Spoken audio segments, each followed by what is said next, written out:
साथियों नमस्कार, जय श्री श्याम, जय श्री राम, राधे राधे। तो इस बार साथियों आज की वीडियो में मैं सूर्य प्रकाश शास्त्री आप सभी के सामने लेकर आया हूँ होलाष्टक।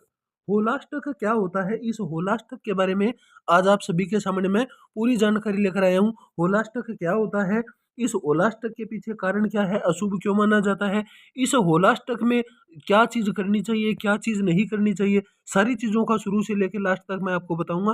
वीडियो में अंत तक आप बने रहें। सबसे पहले प्रश्न आता है होलाष्टक क्या होता है।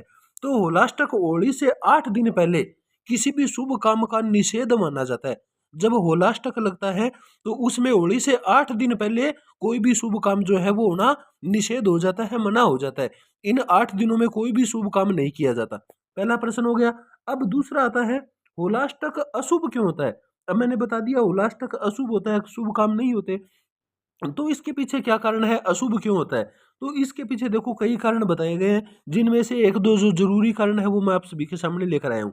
सबसे पहला कारण यही है कि पुराणों की मान्यता के अनुसार एक बार पुराने समय की बात है, जब हिरण्याकुश नाम का राक्षस था, वो प्रहलाद भगत को मारने के लिए लगातार 8 दिनों तक कोशिश करता है। अलग अलग प्रकार से प्रहलाद भगत को दुखी कर देता है, मतलब कष्ट देता है, उसको मारने की कोशिश करता है।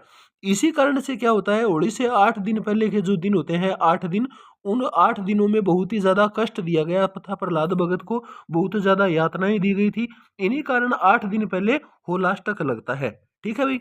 अब अगला प्रश्न आता है होलाष्टक अशुभ क्यों होता है। इसका एक कारण मैंने बता दिया, धार्मिक चीजों के हिसाब से। दूसरा होता है ज्योतिष के हिसाब से। तो ज्योतिष के हिसाब से क्या होता है, होली से 8 दिन पहले जो ग्रह नक्षत्र होते हैं, उन सभी 8 के 8 ग्रहों का, सूर्य, गुरु, शुक्र, चंद्र, राहु, केतु, ये जितने भी ग्रह हैं, मंगल, बुध, इन सभी ग्रहों के नकारात्मक प्रभाव पड़ते हैं। इन ग्रहों का सकारात्मक प्रभाव नहीं पड़ता है। इसका जो ग्रह नकारात्मक हो जाते हैं, उनके कारण सभी इस धरती के ऊपर जितने लोग हैं, उन लोगों के ऊपर भी नकारात्मक प्रभाव पड़ता है। जिसके कारण क्या होता है कि कोई भी शुभ कार्य होता है, उस शुभ कार्य के अंदर नुकसान होने की, हम करते तो है फायदा करने के लिए, लेकिन फायदा होने की बजाय नुकसान हो जाता है। यही कारण है कि हमें होलाष्टक में कोई भी शुभ काम नहीं करना चाहिए। यही दो कारण जो मुख्य है कि होलाष्टक अशुभ होते हैं। अब आगे आता है इस साल होलाष्टक कब लगेगा। तो मैं आपको पहले भी बता चुका हूँ, होलाष्टक होली से पहले हर साल 8 दिन पहले होलाष्टक लग जाते हैं। ठीक है। और समाप्त कब होते हैं, होलिका दहन के साथ इनका समापन हो जाता है, होलाष्टक समाप्त हो जाता है। इस साल होलाष्टक जो है कब से शुरू होंगे, होली 14 तारीख को है, तो 14 से 8 दिन पहले यानी कि 7 मार्च को होलाष्टक लग जाएगा। ठीक है भाई। इसके बाद में आगे होता है होलाष्टक पर क्या करें। देखो ओला अष्टक जो समस्या आती है 8 दिनों की, 8 दिन सबसे मतलब डरावने होते हैं। इन 8 दिनों में कोई भी शुभ कार्य नहीं किया जाता। डरावने का मतलब ऐसे इसमें कोई डर की बात नहीं है, लेकिन कोई शुभ कार्य शुरू नहीं किया जाता। तो जैसा मैं आपको पहले बता चुका हूँ, 8 दिनों पहले इसको प्रहलाद प्रहलाद भगत को बहुत ज्यादा यातनाएं दी गई थी, कष्ट दिया गया था, मारने की कोशिश की गई थी। लेकिन जो प्रहलाद भगत था वो भगवान विष्णु की भक्ति करता था, हमेशा भगवान विष्णु की शरण में रहता था, भगवान विष्णु का नाम जपता रहता था। इसलिए जो प्रहलाद है चाहकर भी उसका बाल भी बांका नहीं कर पाया। ठीक है। इसलिए हमें भी होलाष्टक में इस नकारात्मक प्रभाव से बचने के लिए भगवान श्री हरि की या अपना इष्ट देवता, कुल देवता जो भी है, उन देवताओं की हमें भक्ति करनी चाहिए, पूजा पाठ करना चाहिए, और समय समय पर दान पुण्य वगैरह जो है वो भी हमें करते रहना चाहिए। यही हमारा उपाय है होलाष्टक के लिए। इसके बाद में आगे आता है होलाष्टक पर क्या नहीं करना। क्या करना है ये तो मैंने आपको बता दिया। क्या नहीं करना है, तो होलाष्टक के अंदर विवाह करना, ठीक है, ये नहीं होता। सगाई का कार्य ये भी नहीं होता। नामकरण, किसी भी बच्चे का नामकरण वगैरह है, ये भी होलाष्टक के अंदर नहीं होता।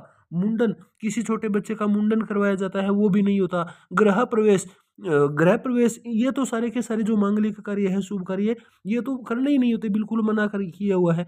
इसके साथ साथ किसी भी प्रकार का जो छोटा मोटा हवन है वो भी नहीं किया जाता। इसके अलावा शुरुआत, कोई काम, नया काम शुरू करना है, कोई बिजनेस शुरू करना है, कोई और किसी भी प्रकार का नया काम शुरू करना है, सोना चांदी या कोई वाहन वगैरह खरीदना है, बेचना है, ये इस प्रकार के कार्य होलाष्टक में नहीं किए जाते। ठीक है भाई।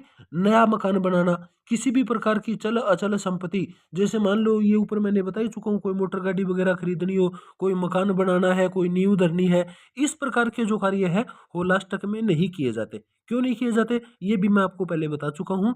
इन 8 दिनों के अंदर जो शुभ कार्य करने की हम कोशिश करते हैं, शुभ कार्य की जगह नुकसान होने का खतरा जो है बढ़ जाता है, अधिक होता है। इसलिए होलाष्टक के 8 दिनों में हमें किसी भी प्रकार का शुभ कार्य करने से बचना चाहिए।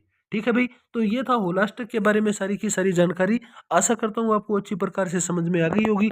अगर किसी को भी किसी भी प्रकार की समस्या हो, ज्योतिष से संबंधित कोई चीज़ पूछनी हो, मुहूर्त इत्यादि चीज़ों के बारे में, तो इसके अंदर कमेंट कर सकते हैं, कमेंट करके पूछ सकते हैं। अगर वीडियो अच्छी लगी हो तो ज़्यादा से ज़्यादा लाइक, शेयर और सब्सक्राइब जरूर करें। धन्यवाद। जय सिया राम।